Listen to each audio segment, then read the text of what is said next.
हिमाचल प्रदेश में मूसलाधार बारिश और भूस्खलन ने तबाही का ऐसा मंजर रच दिया है कि जनजीवन पूरी तरह से ठप हो गया है।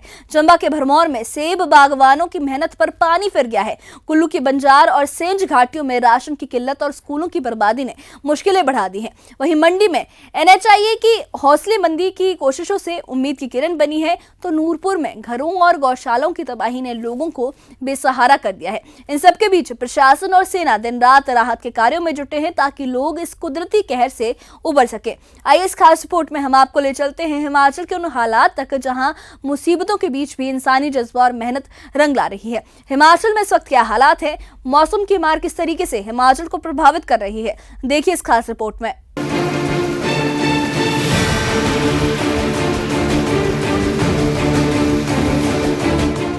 हिमाचल प्रदेश में मौसम की बेरुखी ने चंबा, कुल्लू और नूरपुर जैसे इलाकों में कहर बरपा दिया है। लगातार बारिश और भूस्खलन ने सड़कों को तोड़ दिया और लोगों की जिंदगी को मुश्किल में डाल दिया। चंबा के भरमौर में जो सेब की बम्पर फसल के लिए मशहूर है, सड़कें बंद होने से बागवानों के सामने अपने सेब पंजाब की मंडियों तक पहुंचाने की बड़ी चुनौती खड़ी हो गई है। युवा बागवानों का कहना है कि सड़कें बंद होने से हमारा सेब समय पर मंडी नहीं पहुँच पा रहा, सारी मेहनत बेकार हो रही है।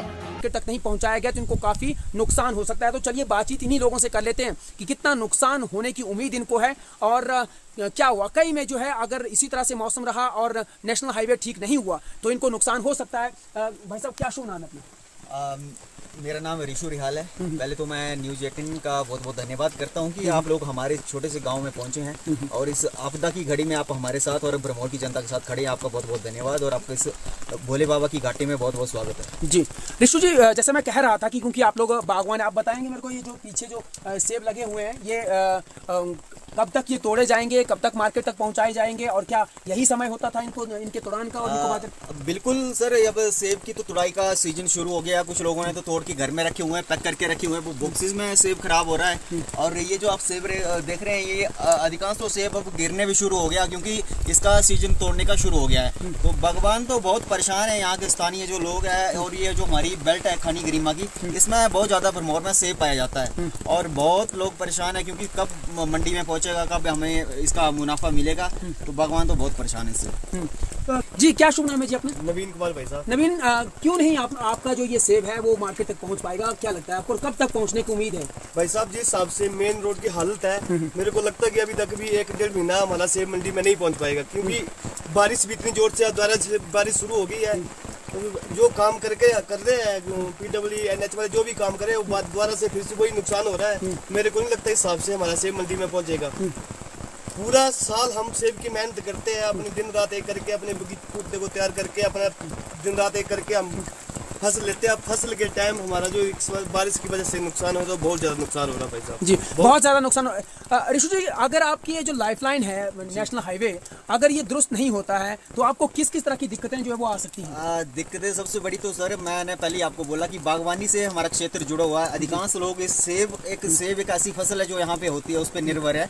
तो हमें तो सेब तोड़ के ये गिराना पड़ेगा, फेंकना पड़ेगा और हमें तो सरकार से उम्मीद है कि या सरकार हमें इसका कोई समाधान करे। और दूसरी हम ये उम्मीद करते हैं कि अभी ये हालात इस बार बने हैं तो हमें अल्टरनेट रास्ते की बहुत ज़रूरत है। और हमारी तो बहुत भरमौर के लोगों की, खासकर जो बागवान है उनकी बहुत उम्मीद थी सरकार के साथ कि यहाँ पे एक सब्जी मंडी खोली जाए जहाँ कि हम लोकल अपना सेब को बेच सके, लेकिन यहाँ पे कोई सब्जी मंडी नहीं है। हमें अपना सेब चंबा, पठानकोट और अमृतसर में सेल करना पड़ता है। और जो जैसे दिक्कतें, जो रोजमर्रा की चीज़ों की जो दिक्कतें हैं, जैसे आपका राशन है, आपके जो हरी सब्जियाँ होती हैं या ब्रेड है, अंडे हैं, दूध है, ये सब पहुँच पा रहा है? ये कहाँ से?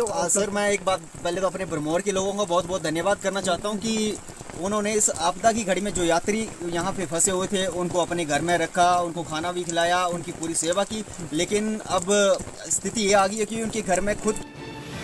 कुल्लू के बंजार और सेंज घाटियों में हालात और भी नाजुक है।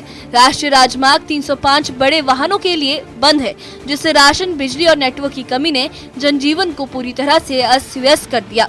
बंजार के विधायक सुरेंद्र शौरी ने बताया कि गुशैनी वरिष्ठ माध्यमिक विद्यालय जमींदोज हो चुका है। बंदल गांव में 20 मकान ढह गए और बिहाली, दाड़ी, शिलह जैसे गांव भूस्खलन की मार झेल रहे हैं। हवाई आपूर्ति ही अब एकमात्र रास्ता है। कुल्लू जिला मुख्यालय में पिछले 6 दिनों से दूध, दही, सब्जियां और ब्रेड जैसी जरूरी चीजों की किल्लत है। बंजार, सेंज और तीर्थन के ग्रामीण इलाकों में लोग राशन की कमी से परेशान हैं। हालांकि सेना ने हेलीकॉप्टर के जरिए शाक्टी, मरोड़ और सुगाड़ जैसे दुर्गम क्षेत्रों में राशन पहुंचाना शुरू किया है। कुल्लू के इनर अखाड़ा बाजार में भूस्खलन के मलबे में दबे 6 लोगों में से एक का शव बरामद हुआ, जिसकी पहचान जम्मू कश्मीर के 47 वर्षीय रसीद के रूप में हुई।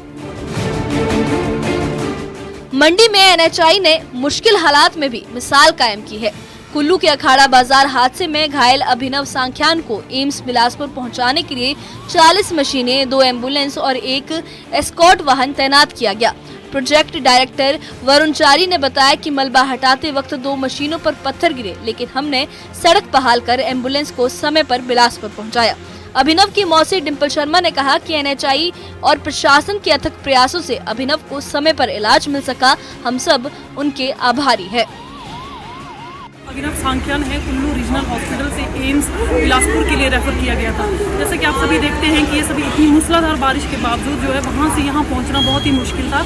इसके लिए मैं स्थानीय एमएलए, स्थानीय प्रशासन का बहुत बहुत धन्यवाद करती हूँ। साथ ही मैं एनएचआई वालों का स्पेशल थैंक्स करती हूँ कि जिन्होंने जगह जगह जहाँ पे भी लैंडस्लाइड हुए थे एकदम से रोड को क्लियर किया, जिससे हमें यहाँ पहुँचने में आसानी हुई। और साथ ही मैं स्पेशली आभारी हूँ एक्स सीएम जयराम ठाकुर जी की, जिन्होंने सामने से मुझे कॉल करके हमसे संपर्क साधा और हमारी स्थिति को जाना और एम्स में पहुंचने तक हमसे अपना संपर्क बनाए रखा और हमारी काफी सहायता की। प्रयत्न किया मैंने प्रशासन के अधिकारियों के साथ भी संपर्क करके रास्ते में जो मदद की जा सकती थी उनको आगे रास्ता देने के लिए वो प्रयत्न हुए हैं एनएचआई के, और इसके साथ साथ में पुलिस प्रशासन भी। मेरा स्टाफ भी लगातार संपर्क में था कि एम्बुलेंस में जो पेशेंट आ रहा है उनको किसी तरह से भी वहाँ से जो है पहुँचाने में आगे मदद करें। नूरपुर में मानसून ने 119 लाख रुपए का नुकसान किया। एक व्यक्ति की मौत हुई, 12 पशु मारे गए और 34 कच्चे और पक्के मकान पूरी तरह से ढह गए। एसडीएम अरुण शर्मा ने बताया कि प्रभावित परिवारों को 220 तरपाले और टेंट दिए गए हैं। उन्होंने कहा कि हम हर संभव मदद दे रहे हैं और नुकसान की विस्तृत रिपोर्ट तैयार की जा रही है। प्रशासन ने पुनर्निर्माण के लिए तत्काल कदम उठाने का वादा किया है। फैशन इवेंट से जो भी केसेस हमारे पास ऑनलाइन जो आ रहे हैं वो डेली बेसिस पे जो है सैंक्शन किए जा रहे हैं। और दूसरा जो हमारे पास जो तिरपाल्स वगैरह जो बाकी टॉपलाइन हैं या फिर आपके टेंट्स हैं वो भी जो है वो वितरित किए जा रहे हैं। टेंट हमारे पास हमने सारे बांट दिए हैं अभी, और भी जो है डिमांड की गई है और शायद आज या कल में प्राप्त भी होगी। हिमाचल के इन इलाकों में बारिश और भूस्खलन ने भारी तबाही मचाई है, लेकिन प्रशासन, सेना और एनएचआई की एकजुट कोशिशें उम्मीद की किरण जगा रही हैं। बागवानों, ग्रामीणों और प्रभावित परिवारों की मदद के लिए राहत कार्य तेज किए जा रहे हैं। जरूरत है कि सड़कें जल्द बहाल हों और राशन की आपूर्ति नियमित हो, ताकि लोग अपनी जिंदगी को फिर से पटरी पर ला सके। Bureau report, news 18।